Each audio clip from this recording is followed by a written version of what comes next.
Welcome to the League of Legends Champion Spotlight, featuring Nautilus, the Titan of the Depths. Nautilus is a beefy melee tank, adept at disrupting enemies, initiating fights, and growing as a damage threat to all his opponents. Additionally, his ability to jungle or fight in a variety of lanes makes him an excellent addition to any team. Nautilus's passive is Staggering Blow. Nautilus's basic attacks deal bonus damage and briefly root his target in place. Staggering Blow can only affect a single champion once every few seconds, but Nautilus can switch targets to hit multiple enemies in succession. Dredge Line sends out a skill shot nuke that stops in the first enemy or terrain it hits. Upon hitting an enemy, it deals damage while both his target and Nautilus are pulled together. If Nautilus hits terrain instead, he is pulled to that location and the cooldown is much lower. Dredge Line functions as a great initiation, mobility, and escape tool. Thankfully, it fills these roles quite well even with only 1 point, so I take a rank in Dredge Line early, but max it last. Titan's Wrath places a damage blocking shield on Nautilus for a few seconds. While the shield holds, Nautilus's basic attacks apply a large damage over time effect to his target and all surrounding enemies. Titan's Wrath deals the most damage of any of Nautilus's abilities as long as it holds, making him extremely scary if ignored. Because of this damage, I take it at level 1 when jungling, make sure to take a second point early, and consider maxing it somewhere between levels 9 and 13.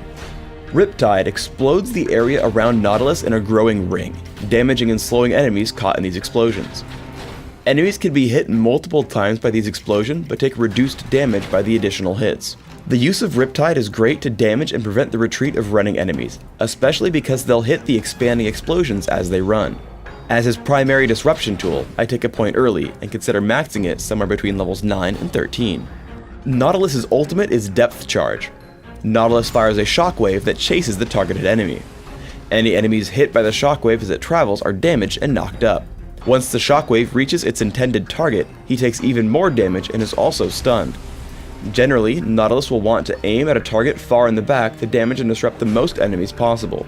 As with all ultimates, I rank it up at level 6, 11, and 16. Nautilus is an exceptional ganking jungler, meaning that you should always look for lanes that you can gank. Seeing Sona and Caitlyn overextended, I push into bot lane. If you can help it, save Dredge Line, so I walk up and tag Sona with Riptide, Titan's Wrath, and Staggering Blow. Now I tag Caitlyn with Dredge Line into Staggering Blow. She's forced to flash if she doesn't want to tank Riptide. Now in turret range, I leave her and wait in the brush in case there are counterattacks. If your opponents see you coming and run, it's okay to lead with Dredge Line. I head in and hit Riptide.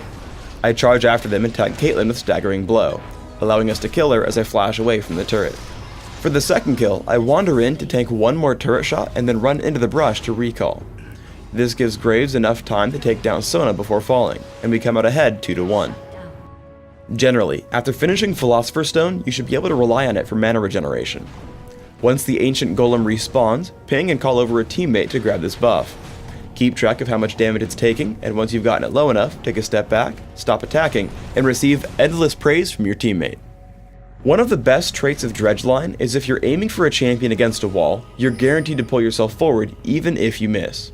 I head to gank Sona, but she dodges Dredge Line with Flash. Landing Depth Charge into Staggering Blow, we pick up a quick kill on Sona before retreating out of turret range. In teamfights, do everything you can to focus on squishy enemies near the back. I notice I can just barely tag Caitlyn with Dredge Line, which gives our Ziggs just enough space to land his combo, taking her down with Ignite. I pop Shirelia's Reverie to get him back to safety and notice the enemy Ziggs now available. I turn to cast Depth Charge and dive straight for him. Titan's Wrath keeps me safe as I hit Riptide on every single enemy, kill Ziggs, and flash to safety.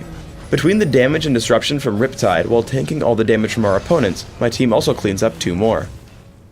Use Dredge Line's ability to hook terrain with a reduced cooldown to chase running champions. Here a running Cho'Gath is sure to make it away, but I Dredge Line to the turret, dodge Rupture, walk past all the minions, and then tag Cho'Gath. An immediate Riptide and a Staggering Blow gives my team just enough time to chase him down and pick up the ace. In Dominion, Nautilus performs excellently with his team. Landing a disruptive Dredge Line picks up the kill on Ezreal. And then as Lee Sin takes on Jax, I head up to stop Garen and Dr. Mundo from assisting with Riptide. I head in to help kill Jax and then stop Garen in his tracks with Staggering Blow. Once they actually turn to fight me, I tank for a little while and then use the terrain to easily land a dredge line and pick up a health relic. The Crystal Scar's close quarters can also force you to take your time. Here, as we chase Dr. Mundo by the refinery, I have to wait to clear the wall before tagging him with dredge line. This holds him in place long enough for us to pick up the kill and continue our offense. For runes, I take armor penetration marks, armor seals, magic resist per level glyphs, and gold generation quintessences. In Dominion, sub out the gold generation quintessences for movement speed. The goal here is to get very tanky while also dealing strong early game damage through staggering blow. My masteries are 0, 21, 9, focusing on being as tanky as possible, plus movement speed and cooldown reduction. If jungling, you want to make sure to grab reductions to minion damage and bladed armor in defense, plus increased neutral buff duration in utility. For summoner spells, Smite and Flash are great for jungling. When not jungling, sub out Smite for heal. In Classic, I want tankiness and cooldown reduction. I take Cloth Armor and 5 health potions to jungle. I rush Philosopher's Stone and Heart of Gold for extra gold income. Grab Ninja Tabi or Mercury Treads as required and expand to Aegis of the Legion and Shirelia's Reverie. Counter your opposition with items like Frozen Heart, Force of Nature, and Locket of the Iron Solari. In Dominion, you'll have very similar build goals. Take upgraded boots as quickly as possible and add in similar items: Shirelia's Reverie, Frozen Heart, Force of Nature, Frozen Mallet, and Locket of the Iron Solari. Thanks for tuning in to the Nautilus Champion Spotlight. Please subscribe to the Riot Games YouTube channel above, and don't forget to thumbs us up just below the video.